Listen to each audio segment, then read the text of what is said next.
You know what the most dangerous thing in America is, right? Nigga with a library card.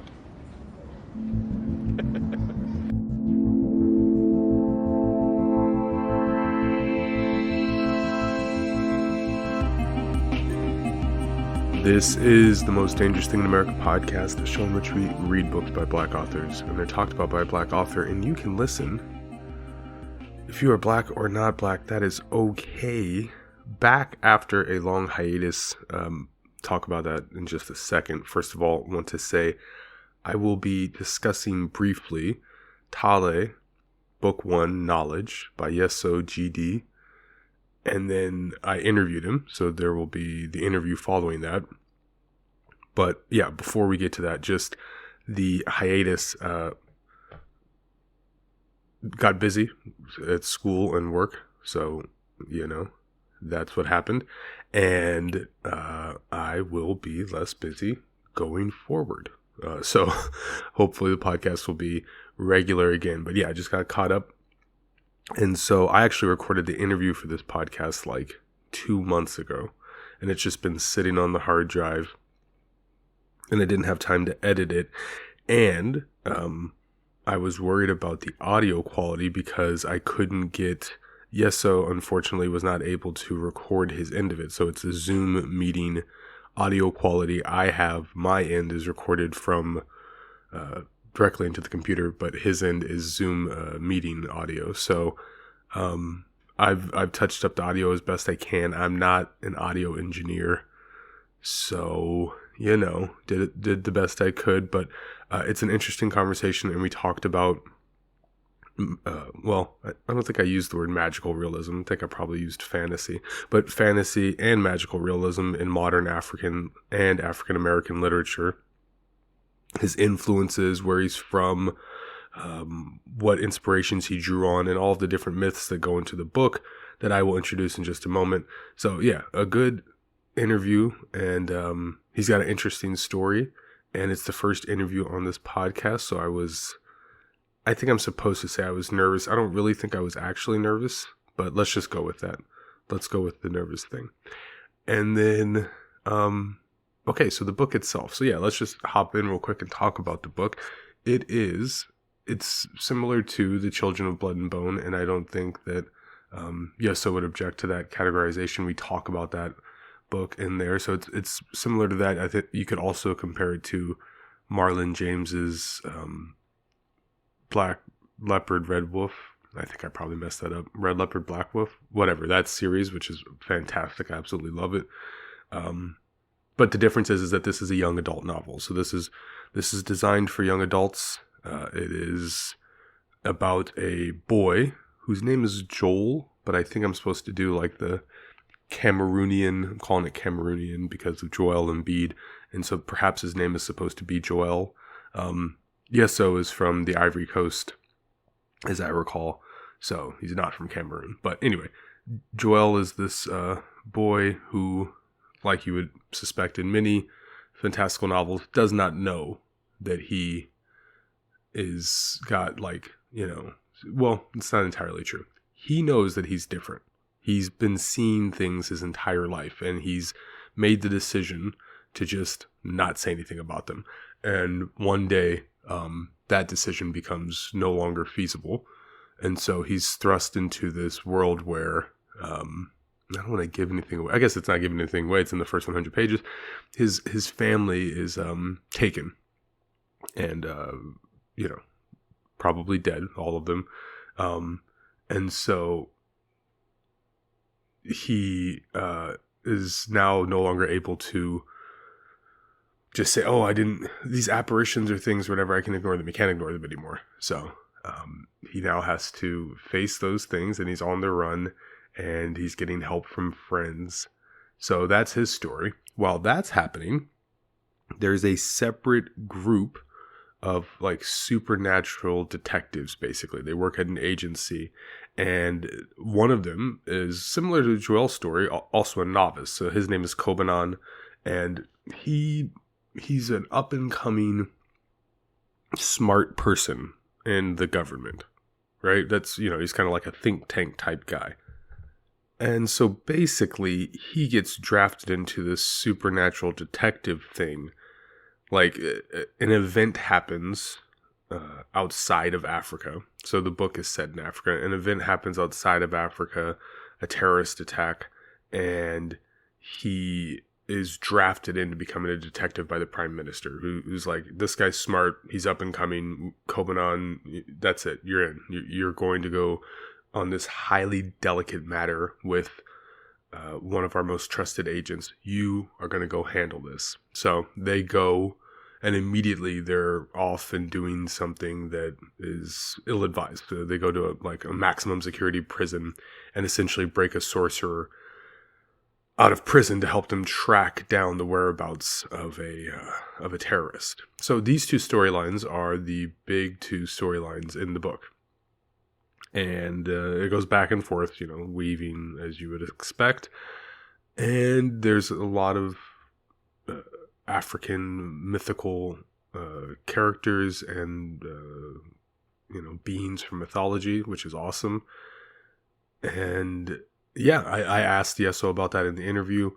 One thing I didn't do is talk about the book basically at all. I talked about his writing influences. I talked about theories behind writing fantasy and like what he thinks it means that he writes fantasy or whatever. Like, why did he choose to write fantasy? So I got into the theoretical. I didn't talk about the book itself except to ask how many different books were in the series.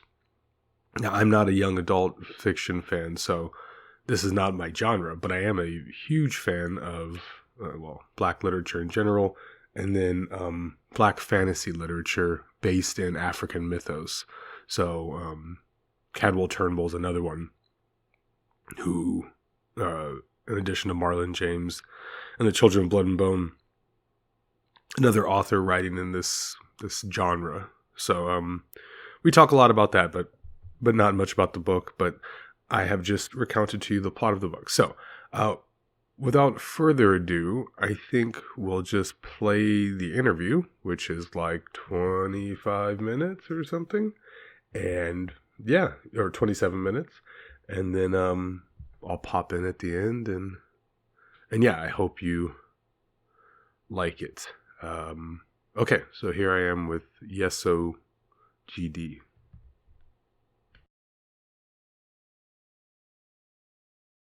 So I guess the first thing I would like to ask is just, can you, well, first of all, thank you for coming on to the podcast. I appreciate it, and excited to interview you and talk about the book.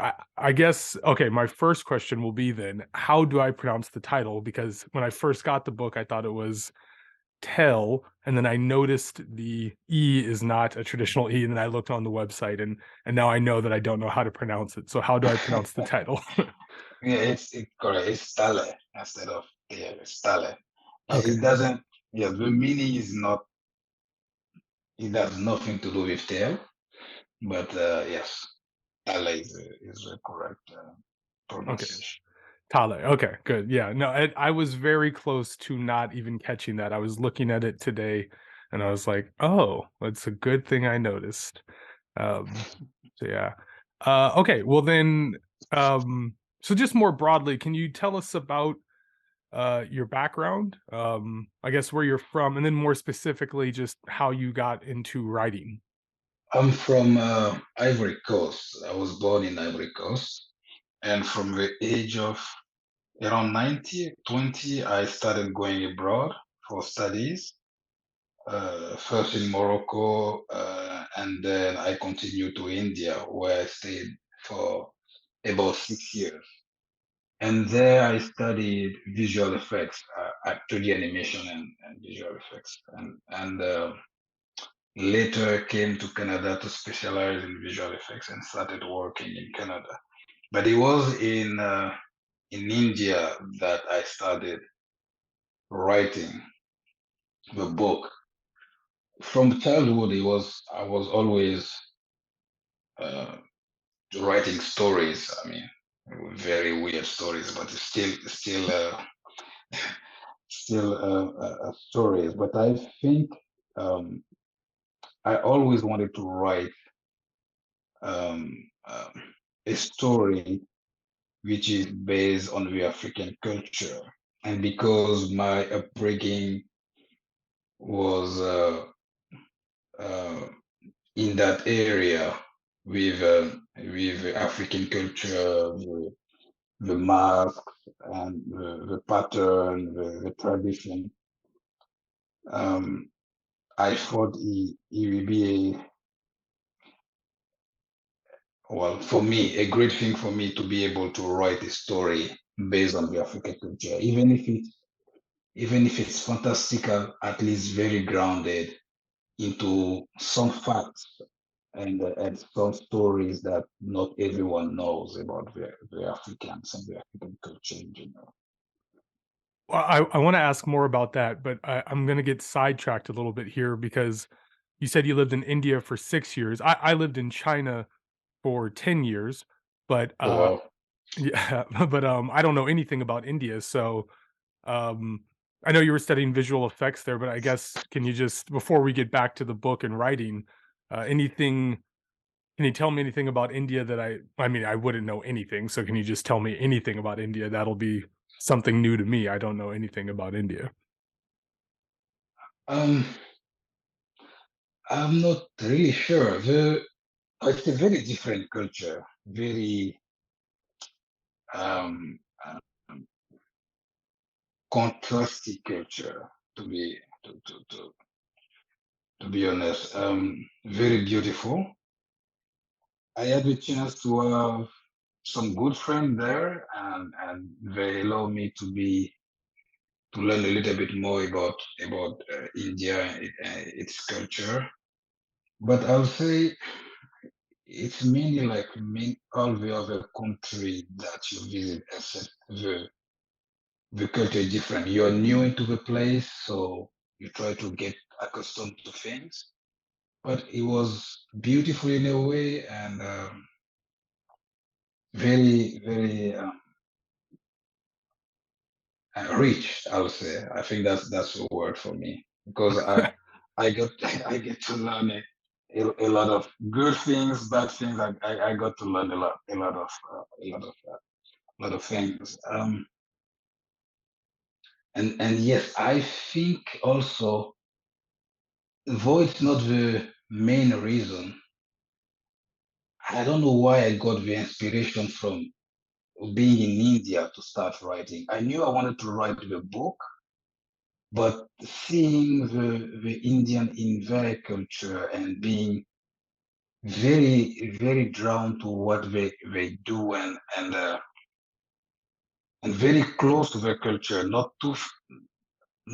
trying to move away toward the Western world. It was, I don't know, maybe an inspiration, one of the inspiration that prompted me to start writing.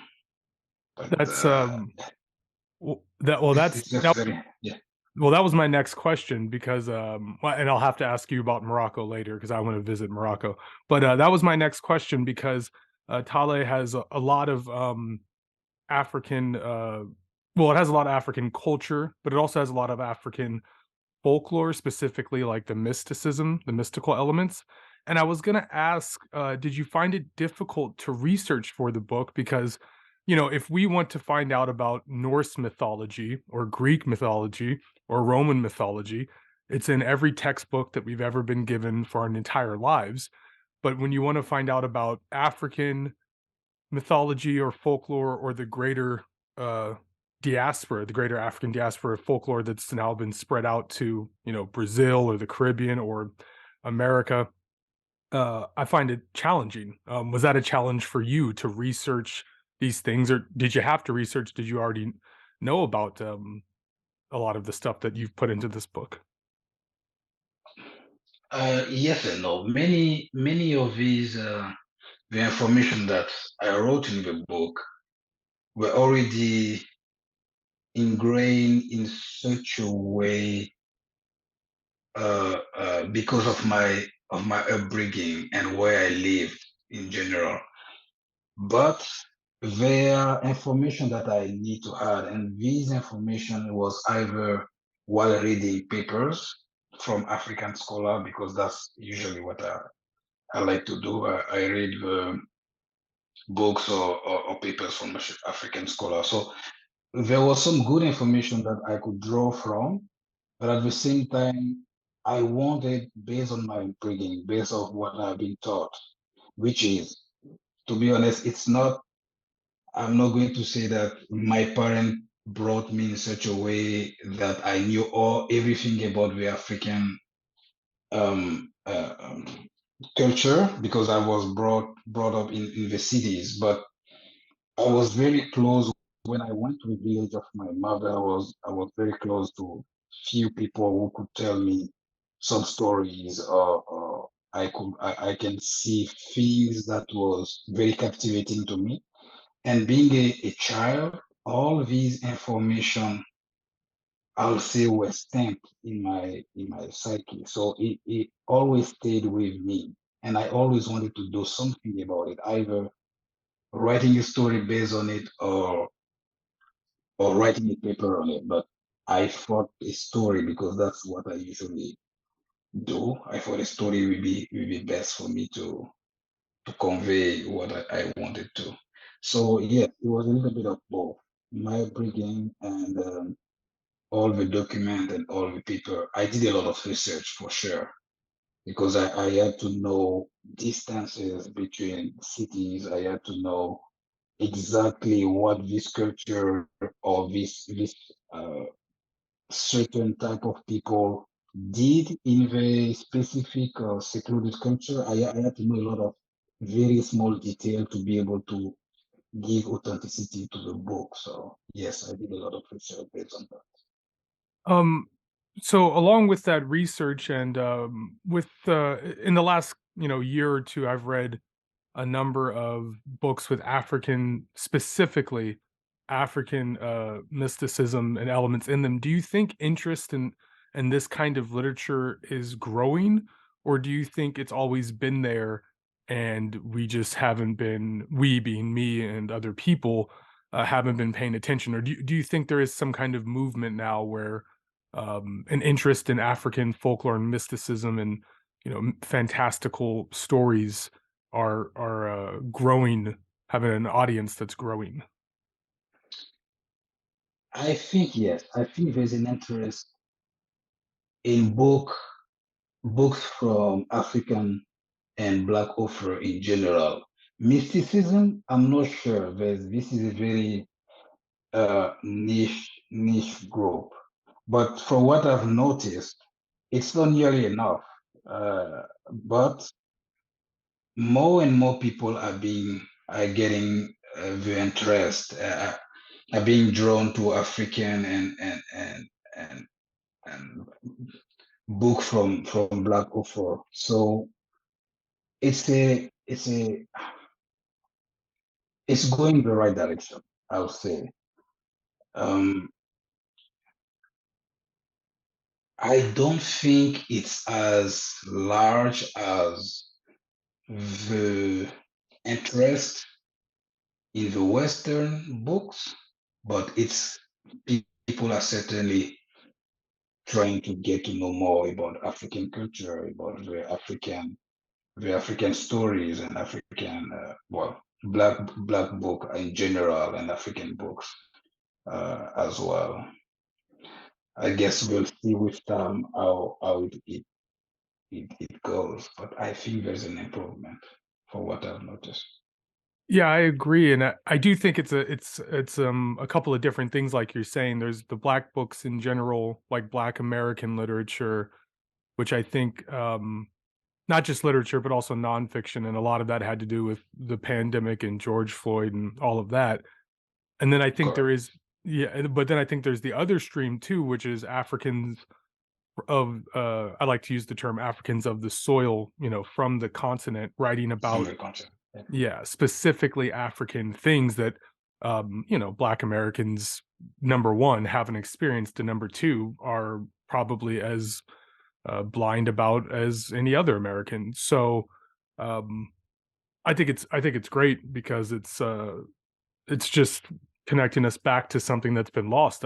It's like you were saying about India, how they've not turned so much towards the Western culture. I mean, of course, they have been influenced by Western culture, but they've preserved their own culture. And I think, yeah, this growing interest in writers like you are helping preserve African culture. Thank you very much. And yes, you're correct. I think that's we'll see how it goes, but I'm pretty sure that it's going well in a good direction. I think more and more people are being interested to it, and that's all for Black Ophir can well, Black Ophir like myself can ask for. Right. All right.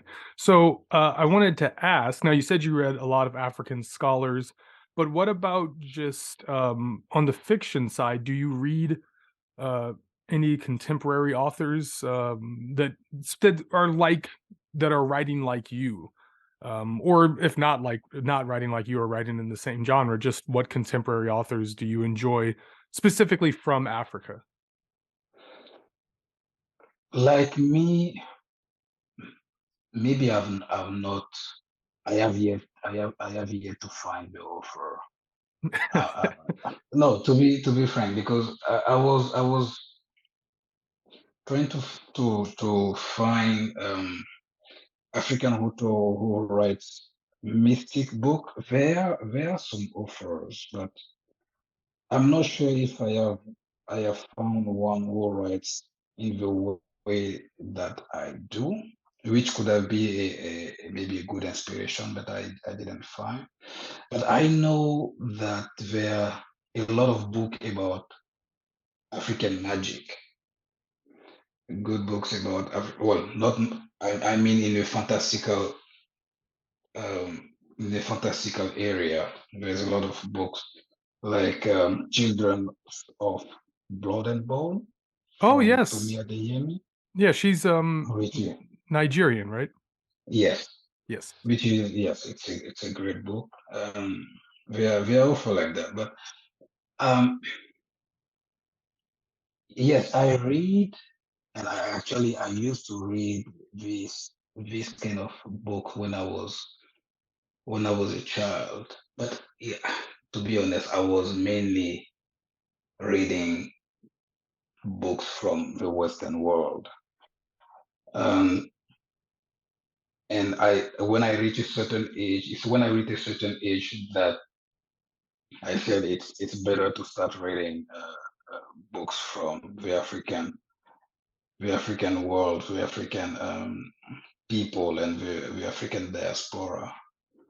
But I found myself, instead of reading fantastical fantasy book, I was more drawn to the paper, so I just continue with it. That doesn't mean I don't read fantasy book. I do, but very very rarely. If I can say yes.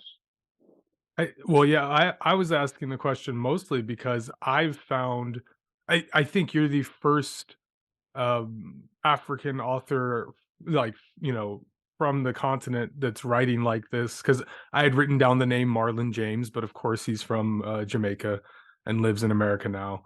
Um, and another American writer who's got Caribbean roots, Cadwell Turnbull. But yeah, I hadn't been able to find too many contemporary authors doing exactly what you're doing. So I was just curious, but yeah, I hope it continues because I think, like I said, the writers that we just mentioned and yourself, it's laying this like foundation, so that we have this pool of characters and beings. Like, for instance, in the Western world, if you say uh a yeah, I don't know, a goblin or a gnome or a dwarf, but that's a real term, but some mystical creature, you know what I mean? A centaur, a Mhm. minotaur, everybody knows what they mean. Um, Yes. Whereas when I'm reading an African book, I'm reading your book, and the creatures, like not creatures, but the different types of sorcerers, the Djinn, Djinn. Regine. Yeah, Yes, Regine. I have to Google it, I have to read about it. Like, I don't know what it is. So, but I mean, I've encountered it in other books, but not enough like I have for these Western terms that just I know them right away. I don't have to look up what a goblin is. I've seen it in everybody else's mythology, you know. You're right. You're right. And yes, the gene, for example, it is in many cultures, in different cultures, and they have different meaning and life path. But I wanted, as you said, as an African myself, I wanted to make sure that whoever reads the book, yes, that person enjoy the story, but at the same time, learn a little bit about the beauty of the African people and the beauty of the African culture. At the same time, learn new things that not many people know. And like you said, like know that everyone, if you say no to someone, is going to know, because the Western literature has been very prevalent and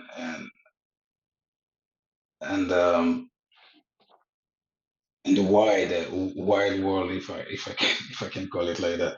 But the African literature has not been at that level, and I think yeah, it has yet to be. But one of my goal was to make sure that people, by reading the book, learn few things, learn new names, new creatures, and start enjoying something that maybe they never knew existed. Great, yeah, and I think you did it. And but well, the next question I was going to ask was the book contextualizes. I mean, from the beginning of the book, it contextualizes the problem as African problems, and you yourself have used the term African repeatedly instead of using country specific terms, and it feels well. There's two streams of this, right? There's the stream from like Americans who might say African because they literally don't know different countries in Africa. Okay, so that's obviously not you.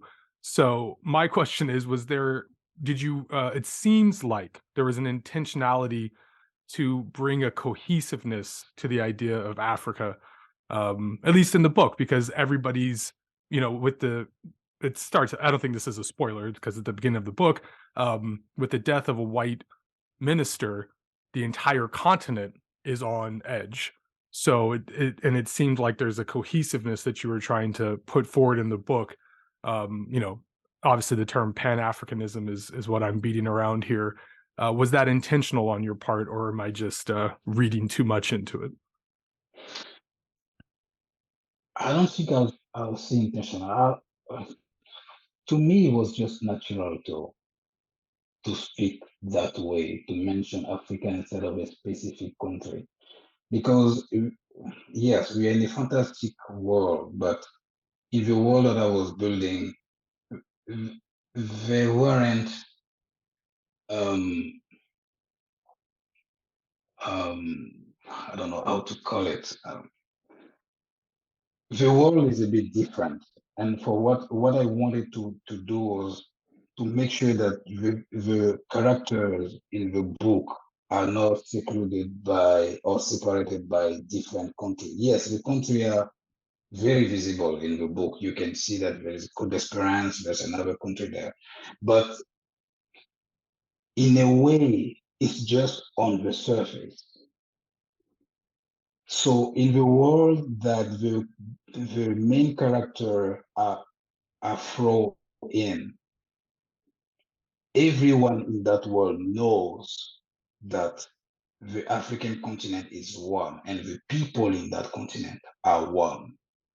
But if you go a level above, which is the superficial level, yes, there are government and there are countries and all these entities. But I wanted to show the readers, or if the readers can see while reading the book, that as soon as it's thrown into that world of mystical element and powerful, very powerful characters, he starts or she starts to see that um,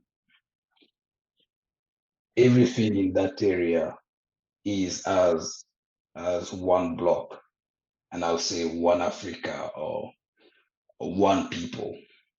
And then when you get out of that bubble, now you start to notice the different country and the different laws and all of this.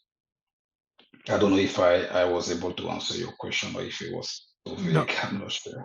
no, I think you answered it, exactly what it's what I wanted to hear, at least, I'm hoping for the idea of one African people, not just on the continent, but on, Africans of the soil, Africans of the blood. Um, I think there was a long period of Pan-Africanism and unity being spread throughout the world, and then it kind of went away for a good chunk of my childhood. But I see. I think we're getting back on the right foot. I think that there's more awareness of um, Africa in general. I mean, I think it's easy for West Africa because the countries are so visible, at least from my perspective. The West African countries are the most visible. Most of my African friends happen to be West African. I usually meet West Africans, but I just think that in general, we're getting more visibility from the continent, and it's good, and we're, as a people all over, having that one Africa idea. So I liked it that it was in the book like that too. I thought it was, I thought it was reflective of where we're heading. Exactly. And that's why I said it's not something I purposefully wanted to show. To me, it was just natural. I just wanted something that you don't try to make it happen. It's already there. You need to feel that this block is already there, at least in the area in the book. In the fantastical world in the book, this African unity is already there. And then on the surface, you can see all this country, this separated country. It makes sense. So, I guess my last question is about the book itself. I haven't asked too many questions. I asked a lot of broader questions about your writing process. That's what I'm interested in. But about the book itself, about Tale, this is book one, and I looked on the website to see what uh, how many were going to be in the series, and I couldn't find it. So I get to ask the author himself. How many are you planning here? I'm planning four. Okay. There's four book in the, yes, there's four book in the work. And what was one of the issue one of the challenges when I start writing this book, because it's difficult for me to be able to start writing if I don't know exactly where I'm going or if I'm not seeing exactly what I'm writing.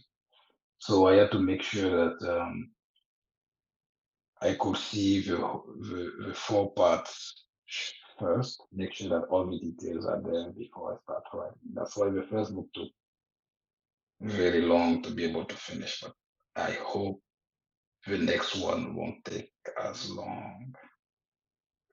Yeah. We will see. We will see. Yeah, yeah, and it's always, I mean, you make a plan and then hopefully it's things don't always go according to plan. So but hopefully for you it That's does. that's true. Um well, when the second book comes out, I'd love to have you back on the podcast. If you'd come back, I would, that'd be great, and we For sure. could talk about it For sure. again. No problem, for sure. And I really like your question. You're right. They are not specific on the book. They are very valid question about myself, and I really enjoy the conversation. I hope my answer were clear enough because it can be difficult for me to be able to convey the expression. I'm not sure if you were able to get all the answer that you needed. Was I okay, or is that I think were it you was all right? I think it was great, and yeah, I thought, no, I think it's a good conversation, and we got exactly what we needed. So yeah, Sounds. yeah, I think it came out great. Thank you very much. So that was the interview. I hope you liked it. Um, Yep, first interview, hopefully not the last. And yeah, you can find Tale at Yessoh G.D's website. I have the book here. The website is www.thetaleseries.com. And yeah, there's going to be more than one book, right? This is book one, so it's a series. So you can follow that, check it out. For us, it's a one-man crew here. I will be back in 2 weeks, come hell or high water, as they say. My final quarter of school is starting, but I am committing to regularly podcasting again. So I will be back, and I will be discussing a book that has taken me like a month to read. I finished another book, maybe 2 books, while I was reading this book, which I still haven't finished. It is John Edgar Wideman's Look for Me and I'll Be Gone. I have a lot of opinions on that, so that'll be in 2 weeks. You can follow me on Twitter, Instagram, where I'm very bad at posting, TikTok, where I'm even worse at posting, so Twitter's really the one. And please subscribe and rate and review the podcast, Spotify, iTunes, etc. You know where you get your podcasts at. Pocket Casts for me. And yeah, all of this is in the show notes. I think that's it. Crazy Celtics trade last night, right? Okay, anyway. Until next time. Oh, wait. The music. It's by TheKeepRunning. That's right. It's been a while. I forgot. The music's by TheKeepRunning. Also in the show notes. Check his music out on SoundCloud. Okay. Until next time. Stay safe. Stay black. And keep reading. This time enough at last. That's not fair. That's not fair at all. There was time now. There was all the time I needed. That's not fair. That's not fair.